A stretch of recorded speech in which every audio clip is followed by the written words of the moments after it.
साथियों, तो एक बार फिर से आपका स्वागत है ज्ञान ज्योति स्टडी सेंटर पर। मेरा नाम है वंश प्रताप और मेरे साथियों, अगर आप 27 फरवरी को मैथ का एग्जाम दोगे क्लास 10th बोर्ड का, तो साथियों आज अगर आप ये वीडियो देख लेते हो तो आपके 8 नंबर पक्के हो जाएंगे। कैसे साथियों? आपके एग्जाम में 100% एक क्वेश्चन माध्य, माध्यिका और माध्य से आएगा। इसीलिए साथियों ये क्वेश्चन बहुत ही ज्यादा जरूरी है, जिसमें आज आप माध्य निकालना सीखोगे, बहुलक निकालना सीखोगे, माध्यिका देखोगे। साथियों ये क्वेश्चन इसीलिए बहुत ज्यादा इंपॉर्टेंट हो जाते हैं, इसीलिए जो आज की वीडियो है वो आप देखिए और आप आज के बाद बहुलक, माध्य, माध्यिका आपको कहीं भी देखने की आवश्यकता नहीं पड़ेगी। अब हम आपको बताते हैं कि आखिर आप करोगे कैसे। पहले साथियों हम बात करते हैं कि जो आपका ये प्रायिकता चैप्टर का होता है माध्य, माध्य कैसे निकालते हैं। अब बात की जाएगी कि दोस्तों आखिर हम ये माध्य को निकालते कैसे हैं। इसके लिए एक फॉर्मूला बना दिया गया है। क्या फॉर्मूला बना दिया है? इसके लिए फॉर्मूला होता है दोस्तों सिग्मा एफ एक्स बटे सिग्मा एफ। अब ये सिग्मा क्या है? इसका मतलब जोड़ होता है। अब ये जोड़ कैसे होता है, क्यों होता है, क्या हुआ है, ये सब आप समझोगे जब हम आपको क्वेश्चन में बताएंगे। तो बस अभी आप ये याद कर लो कि माध्य के बराबर एक फॉर्मूला बताया गया है, वो ये है सिग्मा एफ एक्स बटे सिग्मा एफ, और सिग्मा का मतलब होता है जोड़ना। अब दोस्तों माध्य को हम इस तरीके से भी लिख सकते हैं, एक्स के ऊपर बार, ये आप समझ सकते हो। ठीक है भाई, अब देखते हैं हमारा क्वेश्चन कैसे सॉल्व करोगे। अब जब दोस्तों आप एग्जाम में होगे तो आपको इस तरह से आपको एग्जाम में कुछ बॉक्स बना के दे दिए जाएंगे जिनसे आपको लिखा होगा वर्ग अंतराल और बारंबारता। अब दोस्तों जब आप माध्य निकालोगे तो आपको सारणी को थोड़ा और बढ़ाना पड़ेगा। कैसे? जब साथियों आप माध्य निकालते हो तब आपको क्या करना होगा? पहले तो आपको ये निकालना होगा क्या, वर्ग माध्यमान, माध्यमान निकालना होगा। क्या निकालना होगा? माध्यमान। आपको क्या और निकालना होगा साथियों? आपको माध्यमान निकालना होगा। क्या? माध्यमान। एक मिनट रुकिए, पहले मैं इसको कंप्लीट कर दूं आपकी टेबल को। तो मैंने आपको बताया कि आपको माध्यमान निकालना होगा। अब भाई साहब ये माध्यमान क्या होता है? आपको भी पता है कि आप जब इतने समय पे आ गए हो, इतने समय का मतलब अब आपके एग्जाम होने वाले ही हैं, तो माध्यमान को हम क्या लिख देते हैं? एक्स लिख देते हैं। क्या? एक्स, या एक्स आई भी लिख सकते हो, नो प्रॉब्लम। अब दोस्तों आखिर ये माध्यमान निकाला कैसे जाता है? देखिए अब एक बार में समझ लेना, क्योंकि साथियों अब आपको बार बार रिवीजन करने का तो टाइम आपके पास है नहीं। जो आज पढ़ दोगे वही आने वाला है और आपके दिमाग में एक बार में ही जाना चाहिए। तो माध्यमान समझ लो साथियों। जब माध्यमान में आप क्या करते हो, ये दोनों पदों को जोड़ दो, दोनों पदों को जोड़ दो। 0 और 10 कितने हो गए? 0 और 10 कितने हो गए? 10। 10 में 2 का भाग दे देते हैं, कितना आ जाएगा? 5। यही आपका माध्यमान हो गया। ये क्या हो गया आपका? माध्यमान। तो यहाँ पर क्या लिख दिया? माध्यमान 5। अब एक मिनट ये याद रखना, बारंबारता आपको दी जाएगी सारणी में। जैसे कि मैं आपको सारणी दिखाऊं, ये है आपकी सारणी। जैसे आपके देखिए ये आपके अनसॉल्व पेपर ही हैं, जिसमें से बहुत इंपॉर्टेंट क्वेश्चन है। तो यहाँ पर देखा रहा होगा कि दोस्तों यहाँ पर आपको बारंबारता का मान दिया जाएगा। तो यहाँ पर जो दोस्तों बारंबारता दी जाएगी आपकी, यहाँ पर है 6F 6F 6 10 6 10 यानी 6 और 10 और ये 5। तो आपको बारंबारता तो दी ही जाएगी। ठीक है, अब देखिए अब यहाँ पर आपसे सॉरी, आपको यहाँ पे ये पूछा गया है कि आपको f का मान निकालना है। यहाँ पर किसका? f का मान। तो पहले हम इसको और कंप्लीट कर देते हैं। तो 20 और 10 30 हो जाएगा। 30 का में जब 2 का भाग देंगे तो 15 आ जाएगा। अब ये देख लो, अब यहाँ से कोई जरूरत नहीं, इनके बीच का अंतर कितना है? 10। 15 में 10 जोड़ दो 25 आ जाएगा। 25 में 10 जोड़ दो 35 और ये हो जाएगा 45। ठीक है भाई, अब देखिए अब साथियों हमें इस टेबल का जो समांतर माध्य दिया था वो हमें दिया था कितना? 25। पहले से ही हमें समांतर माध्य 25 दिया था। अब समांतर माध्य 25 दिया, हमें f की वैल्यू ज्ञात करनी है। अब आप क्या करोगे? यहाँ पर लिख दोगे अपनी लास्ट वाले खाने में या लास्ट वाले बॉक्स में fx, f into x. f का मान कितना है? 6। x का मान कितना है? 5। तो 6 इंटू 5 करोगे कितना हो जाएगा? 30। क्लियर है? बहुत बढ़िया। अब जब f का गुणा आप 15 में करोगे तो कितना हो जाएगा? 15f। कितना हो जाएगा? 15f। अब 25 छिक्के कितना हो जाएगा? 150 और दोस्तों 35 दाई 350 और ये कितना हो जाएगा? 45 पंजे 5 पंजे 25 और 5 चौको 20 2 22 कितना हो जाएगा? 225। अब देखिएगा, अब साथियों हमें क्या करना था? हमारा फॉर्मूला देखिए, समांतर माध्य बराबर अभी आपने एक फॉर्मूला पढ़ा था सिग्मा एफ एक्स बटे सिग्मा एफ, यही तो फॉर्मूला पड़ा था। अब दोस्तों समांतर माध्य, मैंने आपको कहा था कि आपका समांतर माध्य कितना दिया? 25। तो यहाँ पर 25 के बराबर 25 कर दिया।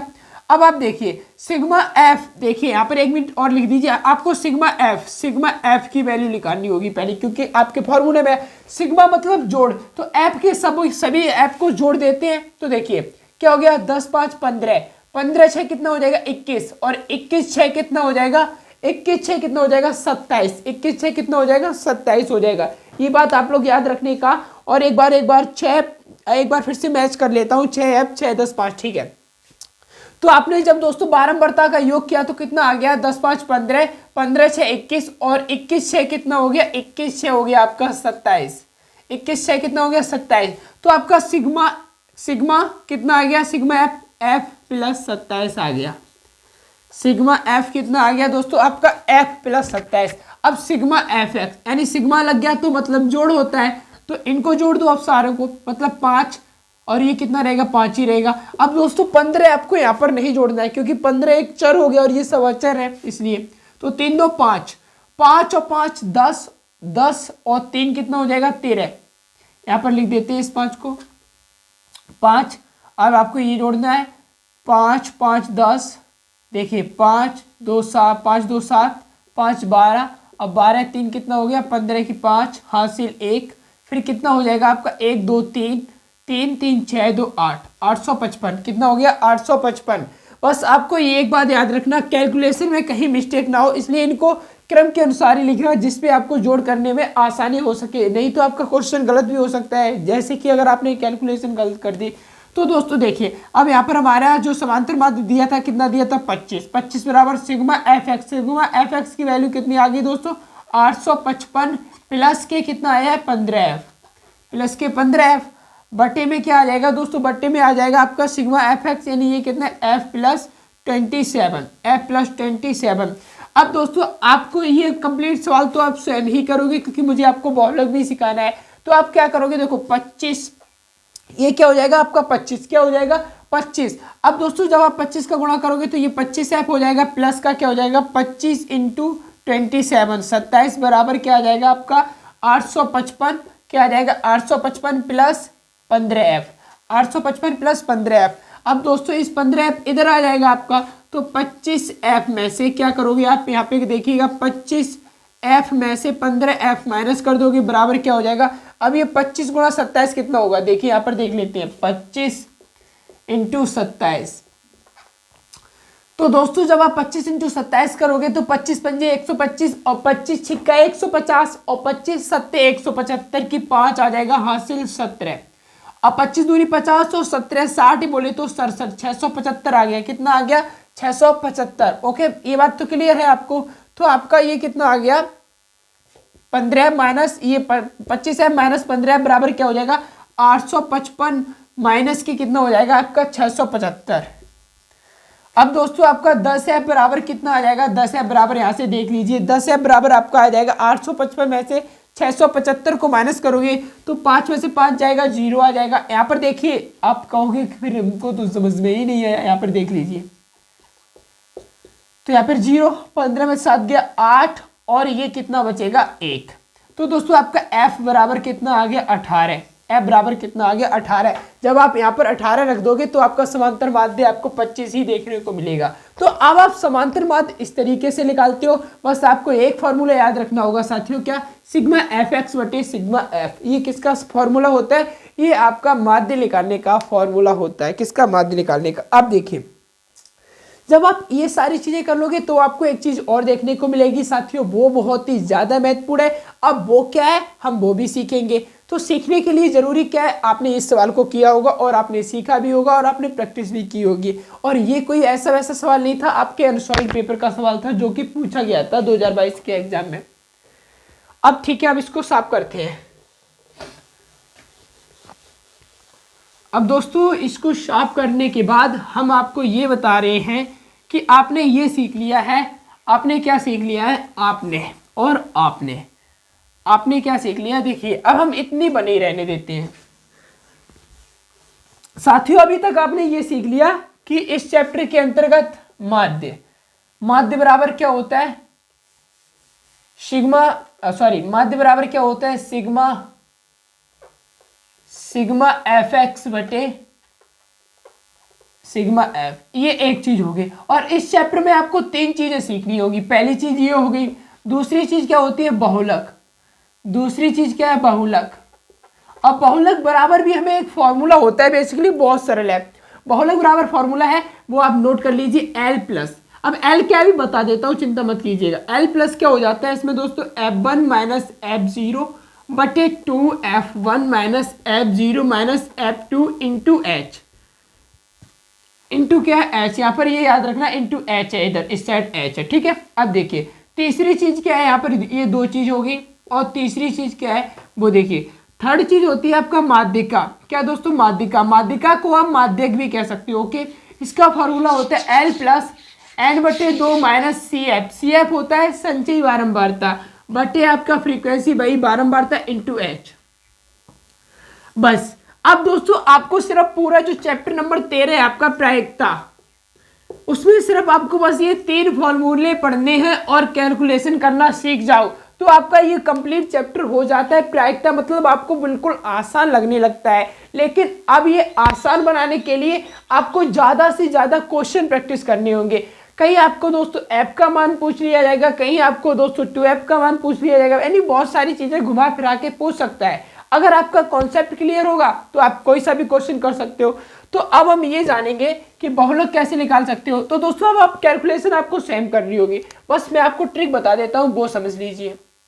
जैसे दोस्तों अभी मैं यहाँ क्या कर रहा हूँ, बारंबारता का मान अपने मन से ले रहा हूँ। अपने मन से क्या होता है कि हम जब मैथ के स्टूडेंट हैं तो अपने मन से ले सकते हैं कुछ भी, लेकिन आपको एग्जाम में खुद दिखेगा कि ये बारंबारता है। लेकिन मैं आपको समझाने के लिए यहाँ पर कुछ भी बारंबारता का मान ले सकता हूँ। कुछ भी का मान लीजिए ये 8 ले लिया, ये 10 ले लिया, ये 9 ले लिया, ये 12 ले लिया और ये 10 ले लिया। ये कितना ले लिया, 10। अब आपको ये करना है दोस्तों, जितना सबसे बड़े आपको जो सबसे बड़ी बारंबारता दिखे, आप बताइए 8 सबसे बड़ा है या 10 सबसे बड़ा है। यहाँ पर 10 है, 16 नहीं है, ठीक है। ये 10, ये 9 और ये 12, ये 10। अब आपको बस ये करना है, बहुलक याद करेंगे हम। तो जो सबसे बड़ी बारंबारता है उसको आप F1 मान लोगे। क्या, F1। अब यहाँ पर आपको दिख रहा है कि भाई सबसे बड़ी बारंबारता है 12, तो आपने इसको क्या मान लिया, F1। अब दोस्तों F1 के नीचे जस्ट आप आपको F2 लिख देना है। अब आपको बड़ा छोटा से मतलब नहीं है, बस पहले आपने देख लिया कि भाई जो सबसे बड़ी बारंबारता थी 12, हमने उसको F1 मान लिया। उसके जस्ट नीचे आपको F2 लिख देना है और उसके जस्ट ऊपर आपको F0 लिख देना है, ठीक है। अब जो दोस्तों F1 होता है वही बहुलक वर्ग होता है। F1 होता है वही बहुलक वर्ग होता है। तो बहुलक वर्ग इसमें क्या हो जाएगा, बहुलक वर्ग इसमें हो जाएगा क्या साथियों, 30 से 40। ये क्या हो गया इसमें, बहुलक वर्ग। ये क्या हो गया इसमें, बहुलक वर्ग। ये क्या हो गया, बहुलक वर्ग। और L का मतलब होता है दोस्तों निम्न सीमा, तो इसकी निम्न सीमा यानी 30 है, तो L का मान आप लिख दोगे 30। और H का मान कहां से लिखोगे, H का मतलब लास्ट वाले पद में से प्रथमा पद घटा दो, यानी 40 में से 30 घटाओगे तो कितना आ जाएगा, H बराबर 10। अब देखिए, अब F1 बराबर पता ही है आपको, F1 बराबर कितना है आपका 12, F2 बराबर कितना है आपका 10 और F0 बराबर कितना आ गया 9। अब दोस्तों यही मान, यही सबका मान आपको इस फॉर्मूले में रख देना होगा और भाई साहब आपको क्या मिल जाएगा, आपका बहुलक का आंसर आ जाएगा। अब मैं नहीं करके दिखाने वाला कि ये कैलकुलेशन कैसी है, स्वयं करो, क्योंकि अब दोस्तों आपका टाइम है। दूसरी बात, अभी मैं आपको ये भी बताने वाला हूं कि मैथ के अनसॉल्व पेपर कैसे सॉल्व करोगे, बने रहो, वो तो और भी ज्यादा इंपॉर्टेंट है, ठीक है। अब बात ये आती है कि हमने ये सब तो कर लिया, लेकिन अब हम माध्यिका कैसे निकालेंगे, तो वो भी समझ लो। अब देखो, माध्यिका के लिए हम भी यही बोले तो बस हम यही टेबल का इस्तेमाल करेंगे। अब देखिए, अब आपको माध्यिका निकालनी है। अब माध्यिका कैसे निकालोगे, वो भी आसान। तो इसी के लिए हम बारंबारता भी कुछ ना कुछ मान लेते हैं, क्योंकि आपने मानने की परमिशन तो दे ही दी है। तो हमने मान लिया यहाँ पर बारंबारता 6, 3, 5, 4, 2। अब एक बात बच्चे कहते हैं और मेरे दोस्त कहते हैं, बच्चे कहना ठीक नहीं है, क्या कहते हैं साथियों कि आप में से भी आप लोगों ने कई बार कमेंट किया, हम ये बोल जाते हैं कि यहाँ पर कभी कभी माध्यिका जब निकालते हैं, अभी इसका फॉर्मूला बता देता हूँ, कि माध्यिका जब हम निकालते हैं कि भाई साहब ये संचयी बारंबारता है या ये बारंबारता है। और ये क्वेश्चन आपका जेन्युइन था, मेरा स्वयं का था, कि कभी कभी ये कंफ्यूजन उत्पन्न होता है कि ये संचयी बारंबारता का मान है या फिर किसका मान है? बारंबारता का। साथियों जो आपकी बारंबारता होगी वो कभी डिसिप्लिन में नहीं रहती है। ओ भाई साहब, ये डिसिप्लिन क्या हो गया? डिसिप्लिन का मतलब ये होता है कि साथियों वो मान लीजिए अगर कहीं 6 हो गया तो 3 आ जाएगा, कहीं 5 है, कहीं बड़ी छोटी होगी, मतलब कुछ भी हो सकता है, कोई बड़ी होगी संख्या, कोई छोटी होगी। लेकिन मेरे साथियों जो आपकी सीएफ मतलब संचयी बारंबारता होगी वो हमेशा आरोही क्रम में होगी। कैसी होगी? आरोही क्रम। आरोही क्रम का मतलब क्या होता है? आरोही क्रम। अब यहाँ पर देखिए इस शब्द का ध्यान दीजिए, आरोही क्रम। आरोही क्रम का मतलब क्या होता है दोस्तों? जैसे 2 के बाद क्या आ जाएगा? 3, यानी बढ़ता हुआ क्रम। कैसा बढ़ता? पहले छोटी, फिर उससे बड़ी, उससे बड़ी, उससे बड़ी, यानी सॉरी ये क्यों भाग रहा? अब आपको आरोही क्रम में मिलेगी क्या? जो आपकी सीएफ यानी संचयी बारंबारता होती है वो हमेशा आपको किस में दिखेगी? आरोही क्रम में। अब देखिए तो आपको एग्जाम में क्या दे दिया जाए? आपको एग्जाम में दे दिया जाए वर्ग अंतराल बारंबारता। तो संचयी बारंबारता कैसे निकालोगे वो देखिए। संचयी बारंबारता आप कैसे लिखो? जो ये वाला पद है 6 वैसा ही लिख दो।